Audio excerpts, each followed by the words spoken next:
Boa noite. Boa noite.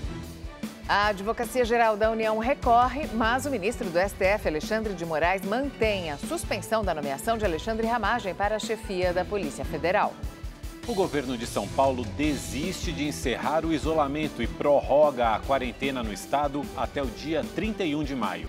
12 mil trabalhadores ambulantes que ficavam nas ruas de Belo Horizonte estão parados e passam dificuldades desde o início das medidas de isolamento. Para tentar ajudá-los, moradores e comerciantes estão se unindo em ações voluntárias. O Igor separa no hortifruti as verduras e frutas que vão ser doadas para os trabalhadores ambulantes. Alimentos que não dá para vender, que ele pega e separa, igual tomate, batata, cenoura, frutas, ele separa e leva. A estimativa da prefeitura é que 12 mil pessoas que comercializavam produtos nas ruas de Belo Horizonte estão paradas e passam dificuldades desde o início das medidas de isolamento. Eu quero buscar ajuda, né, dos amigos, comerciantes de supermercados, sacolões. Então veio a ideia de vir aqui bater na porta. Com essas ajudas aqui nós estamos matando fome de muita gente. Mesmo com as restrições aos ambulantes e com pouco movimento de pessoas, o Silvio, que faz parte do grupo de risco da Covid-19, sai todos os dias de casa para tentar vender utensílios domésticos na rua. Chegando mais cedo e indo embora mais tarde. Então, tomando as precauções adequadas, porém, trabalhando mais. Há 10 anos, o Rubens vende doces na porta de um tradicional colégio aqui de Belo Horizonte. Mas há quase 2 meses, a rotina dele mudou completamente. Sem poder trabalhar, agora ele passa os dias em casa. E os doces de onde ele tirava o sustento, agora estão aí, na prateleira. Foi da noite pro dia, tive que parar meu serviço, aí meu pão de cada dia que eu ganhava no colégio. Fiquei assim, preocupado, né? Sem renda, sem outro serviço, tudo parou na rua, não tinha outro lugar para vender, sem poder sair também. Né? Sem conseguir retirar o auxílio de R$600 oferecido pelo governo, o ambulante, que é casado e pai de 3 filhos, só não passou por mais necessidades graças a uma vaquinha organizada por um grupo de mães do colégio. A lição disso tudo, que além da questão da ajuda financeira, mais do que a ajuda financeira ao Rubinho, é esse senso de coletividade, essa união, esse senso de generosidade, que acabou que ficou como lição para todos nesse momento tão delicado que a gente está passando. Salvou demais, tem que agradecer muito a essa, agradeço muito. Todas as mães, os alunos, os funcionários que me deram a força, que me ajudaram lá.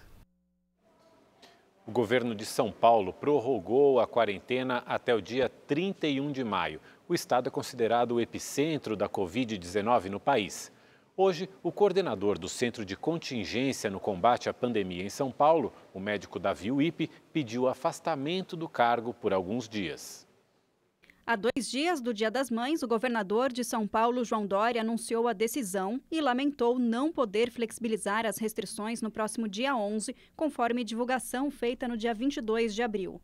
Como governador de São Paulo, eu gostaria de dar hoje uma notícia diferente daquela que vou dar agora. Mas o cenário é desolador. Teremos que prorrogar a quarentena até o dia 31 de maio. Queremos sim, em breve, juntos, poder anunciar a retomada gradual da economia, como, aliás, está previsto no Plano São Paulo. Segundo o governo, a prorrogação se deve ao ritmo acelerado de contágio do coronavírus e o aumento do número de infectados e mortos pela Covid-19, que coincidiu com a queda nos índices de isolamento social em todo o estado. A média chegou a 47% na última quinta-feira e há risco iminente de colapso no sistema de saúde. A ocupação dos leitos de UTI no estado está em 70%. Na região metropolitana, este número é de 90%.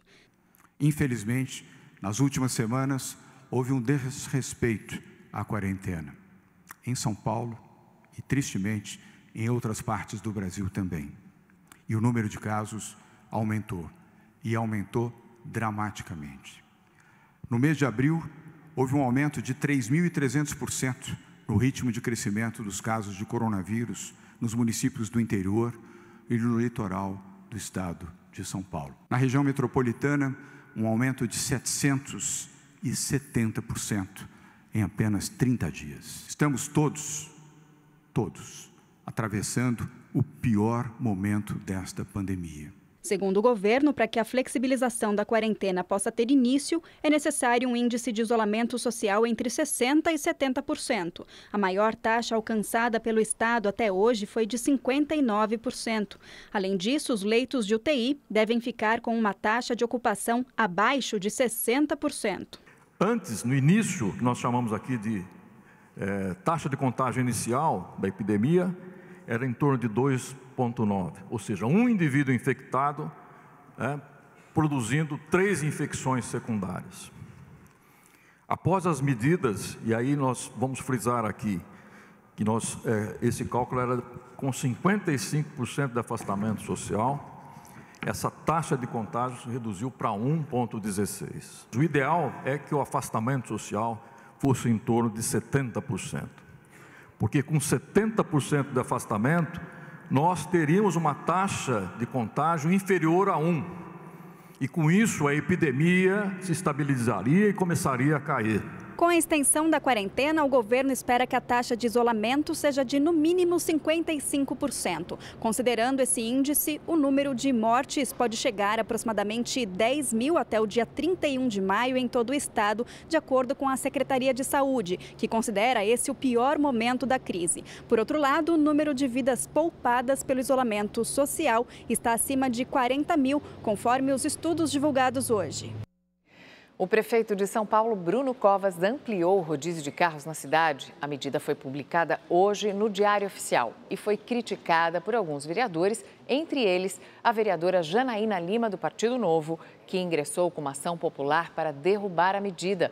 Segundo ela, o rodízio mais rígido pode prejudicar quem não pode aderir ao isolamento social. Boa noite.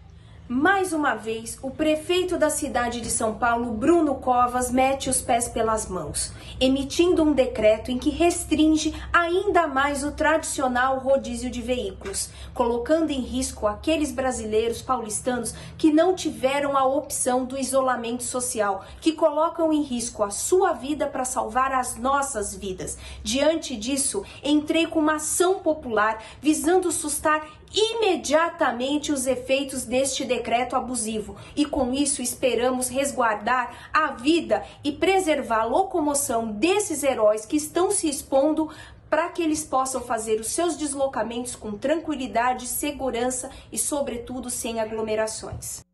O município de Niterói, na região metropolitana do Rio, vai ampliar a partir da próxima segunda-feira as medidas restritivas de circulação. Quem estiver na rua sem motivo considerado essencial poderá ser multado em R$ 180. Só estão autorizados a funcionar mercados e supermercados, padarias, farmácias, pet shops e postos de combustível. As medidas valem até o dia 15 de maio e podem ser estendidas. A Prefeitura de Niterói também suspendeu obras públicas, reforçou o bloqueio com municípios vizinhos e vai promover a testagem da temperatura das pessoas que chegam à cidade. Niterói é a terceira cidade com maior número de casos confirmados de Covid-19 no estado do Rio. E depois de São Luís, no Maranhão, e Belém, no Pará, Fortaleza é a terceira capital do país a adotar o lockdown, o isolamento mais rígido, para conter o avanço do novo coronavírus. As informações direto do Ceará com Emerson Tchalian. Hoje foi o primeiro dia de bloqueio total das atividades não essenciais em Fortaleza.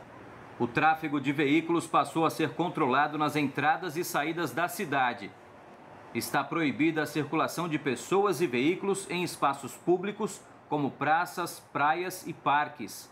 Serão autorizados apenas deslocamentos devidamente justificados, como profissionais de saúde e serviços essenciais. Mercados e farmácias continuarão abertos, mas só poderão receber uma pessoa por família e com uso de máscara, o que também passa a ser exigido nas ruas e automóveis. Pelo menos 20 pontos de bloqueio foram montados. Em algumas vias houve congestionamento. Câmeras do Sistema de Vídeo Monitoramento do Estado e da Prefeitura vão fiscalizar o cumprimento das medidas. Quem desobedecer estará sujeito a multa e até detenção. As praias ficaram vazias. Este casal que desobedeceu o decreto foi repreendido pela polícia. Nesse momento não pode, é proibido, tá? E se tiver desobediência ao decreto, né, é incorrido no artigo 268 do Código Penal. O bloqueio total vai até o dia 20 de maio. Fortaleza é a capital do Nordeste com o maior número de casos do Covid-19. Emerson Tchalian para o Rede TV News. A pandemia do novo coronavírus alterou a rotina em todo o planeta. Nesse período de isolamento social, as maternidades públicas e privadas tiveram que se adequar para manter, mesmo que fosse à distância, a assistência humanizada. Acolhimento e respeito são palavras-chave na Casa Ângela, um centro de parto humanizado que atende pelo SUS na Zona Sul de São Paulo. Em tempos de pandemia, o conceito continua o mesmo, só que agora com medidas de precaução. Os grupos de gestantes e consultas coletivas deixaram de ser presenciais. Agora a gente só está fazendo consultas individuais e os grupos estão sendo realizados de forma virtual. Assim, a gente usa a internet para ajudar a gente a manter um contato um pouquinho mais próximo com as mulheres que a gente atende. A circulação de pessoas também foi reduzida. Os colaboradores que podem fazem home office. A presença dos fotógrafos para registrar o nascimento dos bebês foi suspensa e o número de acompanhantes por gestante também diminuiu. A gente também deixou reservado um consultório para o atendimento de mulheres que possam ter alguma queixa respiratória, porque daí elas podem ser atendidas separadas das demais que não estão com nenhum outro problema. Nessa maternidade, a presença da mãe, fundamental para a recuperação do bebê que está na UTI, foi mantida por videochamada. Uma sondinha no narizinho, a fono liberou 15 ml VO, então agora ela vai treinando com a mamadeirinha também, então está tendo uma evolução muito boa. Pela videochamada a gente consegue dar mais segurança para a família e a família também consegue acompanhar esse processo de restabelecimento do paciente, tá? Sem perder todos aqueles benefícios da presença deles dentro da UTI. O coronavírus pode ter mudado a rotina e distanciado o contato físico, mas com ideias humanizadas, mãe e filho se mantêm unidos, mesmo que em ambientes separados. Oi, minha princesa, a mamãe tá tão feliz, tá tão orgulhosa de você, minha guerreira. Te amo muito, viu? Já tô com saudade de você. A gente não pode só viver a doença, a gente tem que viver também felicidade, e nascimento também é felicidade, e recuperação também é felicidade. E essa ideia veio nisso, de tentar trazer coisas boas frente ao enfrentamento dessa pandemia. Ainda há muitas incertezas sobre o coronavírus. Não existem estudos até o momento que comprovem a transmissão da mãe para o feto durante a gravidez. Mas uma coisa é certa, a pandemia está tirando o sono de muita grávida e não poderia ser diferente. O importante é seguir as medidas de prevenção e, mesmo que seja difícil, manter a calma. É claro que o medo, a insegurança, enfim, tudo isso começa a rondar, mas a gente tentou se manter firme. E conversando com o nosso médico, as orientações foram todos os cuidados possíveis com relação à alimentação, higiene e as vitaminas necessárias, enfim. E, acima de tudo, também manter a calma. Viu, meu princesa? Fica bem. E tem novidade na tela da Rede TV. É o Rede TV Plus, que te garante muita interação e a chance de ganhar prêmios. Agora ficou ainda melhor assistir à Rede TV. Você pode participar de maneira interativa dos programas e ainda concorre a um festival de prêmios. Tem smartphones e até carros. Para saber mais e participar é fácil. Todas as informações você encontra no site redetvplus.com.br. Com a pandemia da Covid-19, com a crise econômica que se anuncia, a queda nas receitas, várias empresas enfrentam dificuldades para pagar seus funcionários e até tentar evitar demissões. O governo disponibilizou uma linha de crédito para ajudar esses empresários, mas muitos ficaram de fora da medida. O governo disponibilizou no fim de março um programa de empréstimos para as empresas pagarem os funcionários por 2 meses. O programa oferece algumas vantagens, como juros de 3,75% ao ano e 6 meses de carência. Mas a linha de crédito não alcança todos os empresários. Pequenas empresas que têm faturamento até R$ 360 mil ao ano não têm acesso a essa linha de crédito.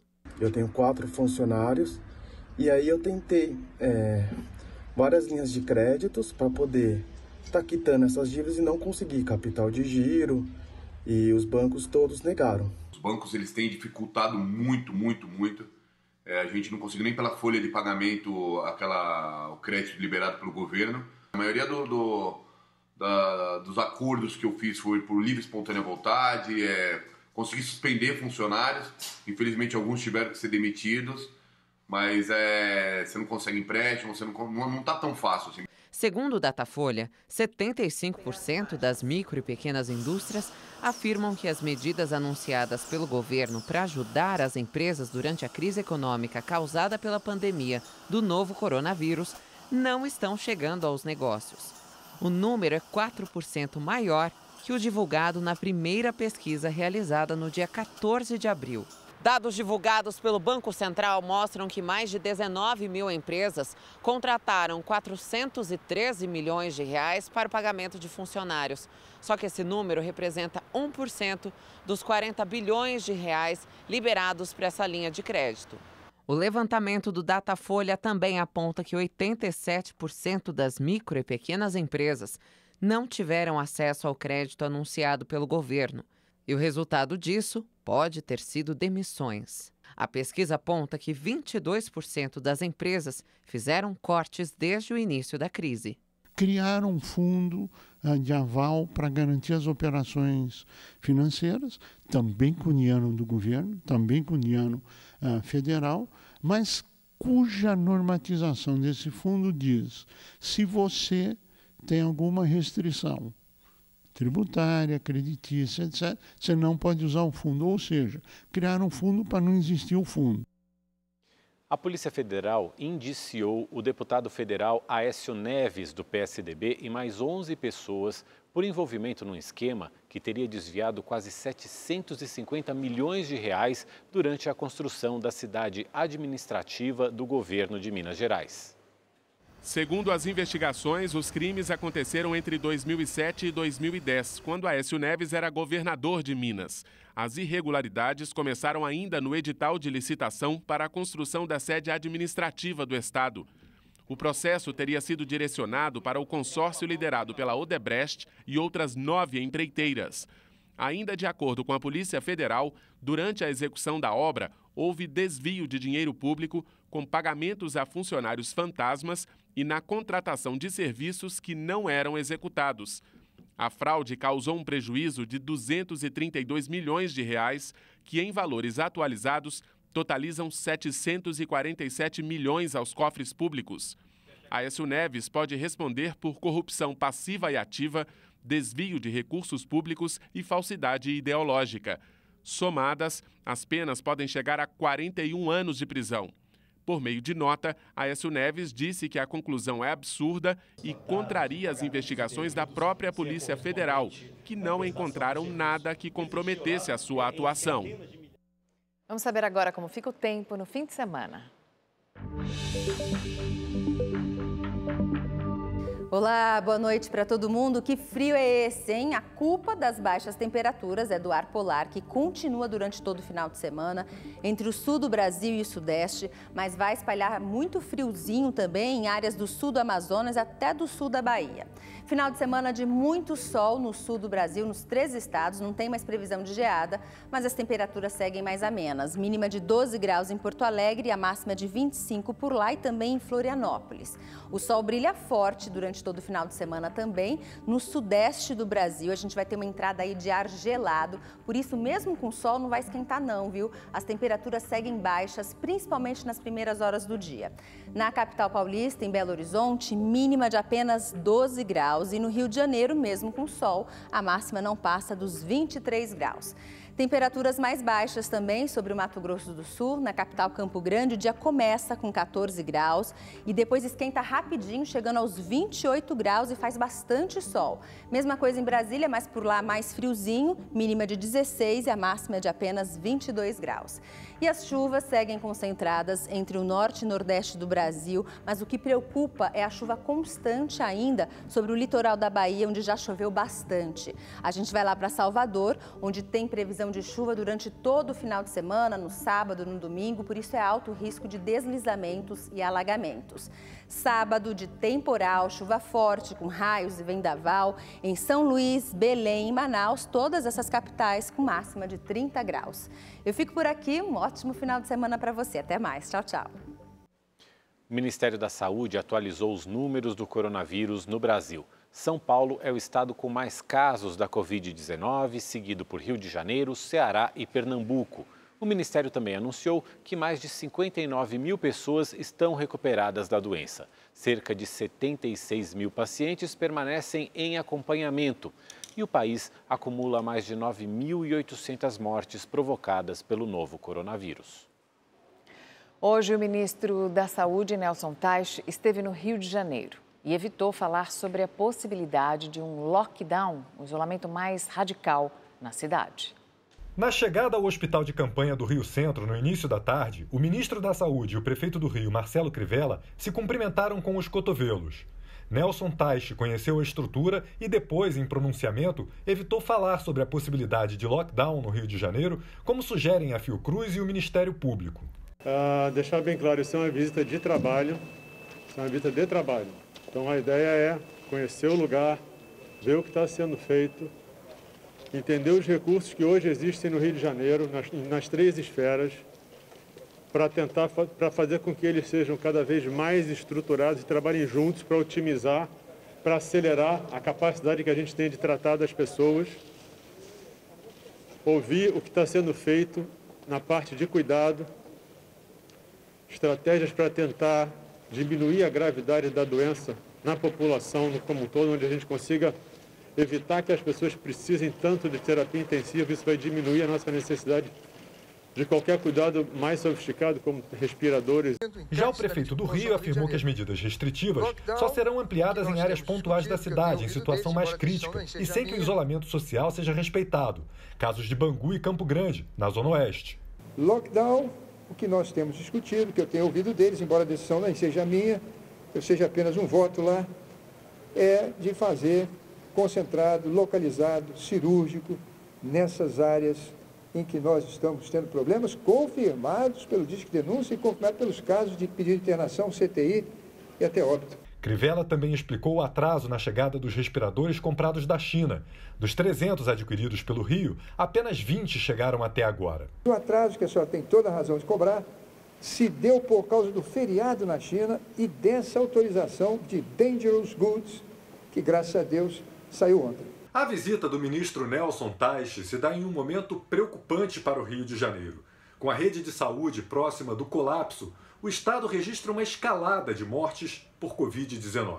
Ontem, o Rio registrou pela primeira vez mais mortes em 24 horas que São Paulo. Foram 189. Números da Secretaria Estadual de Saúde apontam que a ocupação nas unidades estaduais é de 79% dos leitos de enfermaria e 86% dos leitos de UTI. Nem mesmo os hospitais de campanha que já foram montados têm sido suficientes para atender a demanda. Mais de 400 pacientes aguardam transferência para uma vaga de UTI. O Índice Nacional de Preços ao Consumidor Amplo apresentou, em abril, deflação de 0,31%, segundo informou hoje o IBGE. Esse foi o menor índice para o IPCA desde agosto de 1998. A queda de 9,59% no preço dos combustíveis compensou a alta da alimentação no domicílio. Agora vamos ao quadro É Política, com a Amanda Klein. Boa noite, Amanda. Boa noite, Mauro, Mariana. Vou falar um pouquinho de economia hoje, já que estamos entrando no olho do furacão. Segundo economistas com quem conversei, este segundo trimestre agora será o pior do ano, porque passaremos os 3 meses, abril, maio e junho, em isolamento. Com queda na produção e no consumo, a inflação vai continuar muito baixa, deve terminar o ano em menos de 2%. Houve deflação em abril, conforme anunciado hoje, deve haver nova deflação em maio, o que abre espaço para uma outra queda de até 0,75 ponto percentual da taxa básica de juros, e com a Selic encerrando o ano em 2,25%. Segundo Roberto Padovani, do Banco BV, esse patamar de juros tão baixo será fundamental para a retomada da economia. Empresas e famílias vão poder se endividar sem alavancar a um custo muito menor, diferentemente da recessão de 2016. Já o dólar, esse vai continuar nas alturas, na casa dos R$6, segundo ele, até o final do ano. Padovani chama atenção para 3 fatores que alimentam a desconfiança em relação ao Brasil: o prazo do confinamento, a tensão política e a preocupação fiscal. Na estimativa dos economistas, nesse contexto, serão pelo menos mais 3 milhões de brasileiros sem emprego até o final do ano. Bom, e como é que fica 2021? Para Sérgio Vale, economista-chefe da MB Associados, a recuperação não será rápida porque o país estará muito endividado e haverá uma crise política para administrar. Já Silvio Campos Neto, da Tendências Consultoria, acredita que dificilmente aquela agenda de reformas de Paulo Guedes será retomada. O governo terá basicamente 2 caminhos para escolher: reequilíbrio fiscal ou então um liberou geral, uma guinada populista, com o apoio do Centrão no Congresso. Eu sei, são muitas incertezas, não é uma agenda positiva, mas infelizmente é a nossa realidade. Rede TV News faz uma rápida parada e a gente volta já já. O ministro do Supremo Tribunal Federal, Alexandre de Moraes, negou um pedido da AGU, Advocacia Geral da União, para reconsiderar a decisão que impediu a nomeação do delegado Alexandre Ramagem para o cargo de diretor-geral da Polícia Federal. O processo de nomeação foi arquivado. O ministro do Supremo Tribunal Federal, Alexandre de Moraes, rejeitou o pedido por considerar que a ação foi extinta quando o presidente Jair Bolsonaro suspendeu a indicação de Alexandre Ramagem e nomeou Rolando de Souza para o cargo de diretor-geral da Polícia Federal. Primeira escolha de Bolsonaro, Ramagem teve a indicação impedida por Moraes, que alegou que o princípio da impessoalidade não foi respeitado porque o delegado tem proximidade à família Bolsonaro. A troca no comando da PF foi o motivo alegado pelo ex-ministro da Justiça, Sérgio Moro, para deixar o governo. Moro acusou Jair Bolsonaro de tentar interferir na corporação. Na próxima segunda-feira, Alexandre Ramagem deve depor a PF no inquérito aberto pelo Supremo Tribunal Federal para investigar a veracidade das declarações de Moro. A AGU também pediu ao relator do inquérito, ministro Celso de Mello, informações sobre quem ficará responsável antes da perícia que será feita pela Polícia Federal pelo vídeo de uma reunião ministerial apontada como prova por Moro. Além disso, a Advocacia Geral da União recorreu ao Superior Tribunal de Justiça para tentar derrubar uma decisão judicial que obriga o presidente Jair Bolsonaro a entregar os resultados dos exames de Covid-19 feitos por ele. Na época em que fez os testes, o presidente afirmou que os resultados deram negativo. E agora, a gente fica com o comentário do Boris Casoy. Boa noite. O presidente do STJ, ministro João Otávio de Noronha, tem toda a razão quando diz não ser republicano exigir a divulgação dos exames laboratoriais de Covid-19 a que se submeteu o presidente Jair Bolsonaro. Dentre outras considerações, o ministro afirma que não é porque um cidadão se elege presidente que não tem direito a um mínimo de privacidade.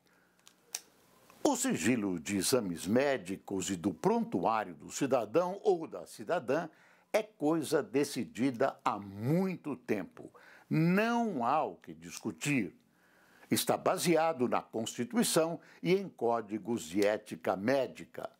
Esse sigilo, a não ser em circunstâncias especialíssimas, é prerrogativa do ser humano, da nossa mais profunda intimidade, e não pode ser negada a ninguém, nem ao presidente da República. A Rede TV e o Facebook Watch se uniram para trazer conteúdo exclusivo e bastante atual para você. Hoje nós vamos falar sobre o Dia das Mães Érica Reis, e eu sou a convidada, então espero você no Facebook da Rede TV às 8h45. E o Rede TV News faz uma rápida pausa, a gente volta já já. Você perdeu algum momento do Rede TV News ou quer assistir novamente? Você pode se inscrever no canal da Rede TV no YouTube. Rede TV News fica por aqui. Uma ótima noite e bom fim de semana para você. Boa noite. Daqui a pouquinho eu tô com a Érica Reis lá no canal da Rede TV no Facebook.